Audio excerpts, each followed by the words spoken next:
a way, isn't that what you expect from yourself? I noticed that just recently I read an article that said just recently you retired, and yet you've pumped out 10 games in the past 10 or 12 months.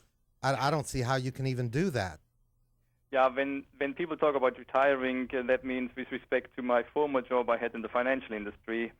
And I finally, 3 years ago, made this jump and said I will now have ice cream all day and all days, and that is doing games, yes. So yes, I have much more time for the games now, and it keeps me alive, it keeps me awake, and there are so many things to do in game design. It's a great life. Well, here in Pittsburgh, in the USA, you're keeping us awake and you're keeping us enjoying the games you're playing, and I just had to say that. Thank you. But coming back to your two questions. Please do. The first one about the placement of the original Bedouins, because you have 5 different color camels you place, and that will be your 5 different colors of your caravan. So you need to make sure that you place them in the right places. And as an unexperienced player, you simply try to go to places where you don't have too much competition, and probably where you are reasonably close to 1 or 2 of the oases so that you can easily reach them. And I think the best thing is not to ponder too long about it as an initial game, but simply get on with it, play through the game. My philosophy is play quickly through the first game, get the experiences. You get much more out of that for a second game than trying to spend a lot of time in doing everything theoretically, because the game will prove what is working, what is not.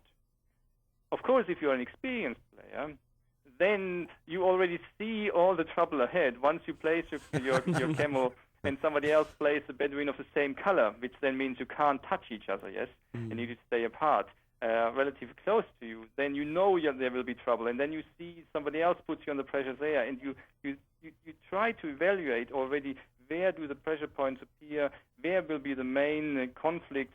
Are you under pressure because you get squeezed between 3 players, or is somebody else under pressure? And if somebody else is under pressure, then should you go after him because he will have it more difficult to respond to you because he has to respond to other people? So you see everything ahead, and that's something I very much enjoy, because there's a lot already going in the back of my mind when I play it, which isn't visible at all on the board yet. Well, exactly, and I think if you're a Go player, something you said would be the first thing I would try and do. It is I would try and get my, for instance, yellow Bedouin right next to the same color of an opponent, because I feel that my Go experience can manipulate them. Yeah. And I'll do that whenever I can, especially if I perceive you to be the player I have to beat. Yes.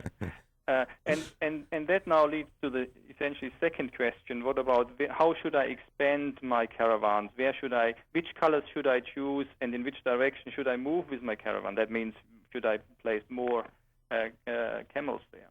And I think the nice thing here is there is no absolute strategy. It's not you have to pick up the most water holes and then you will win, or you have to build the biggest caravan because that gives extra bonus points and then you will win. What you have to do is really see what the others do and react towards it. If everybody goes for the water holes, maybe you don't want to do that then. Maybe you want to go for the largest caravans. If everybody goes for the largest caravans, no point in fighting and investing a lot of energy into that. Then try to go to the oasis in the palm trees and get your points there. So it really depends of how the others put their energy into the game. It also depends, of course, of whom you think your real opponent will be towards the end. So whom do you have to beat in order to be the winner? Well, I've noticed something with a lot of your games, and I could be way off base here, but it seems to me if you don't balance your play, you're going to lose something as far as your ability to score with any of these games. And balance seems very important in your games, that you have to add to all the camels. You can't strictly go in one-dimensional play. I think actually you can, and in reality it often happens. You can neglect 1 or 2 of your caravans. Oh, okay. So you usually can't explore all 5 of them. But there is a balance with respect to the different scoring opportunities. You can score with the water holes, and usually you need to pick up some good points in the beginning. You should make sure that one of the 5 caravans you have is the largest in its color compared with the opponent, so that you make your points there, because the bonus points are very high. Good idea.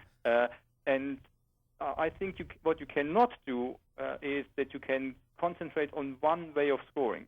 So only score with the palm trees or only score with the largest territories.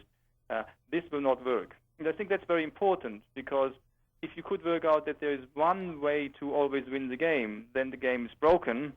And I think the pleasure is much more that you can win in many different ways, but you cannot take a, how shall I say, single strategy, only basing yourself on one type of scores and then hoping to get ahead with it. I see.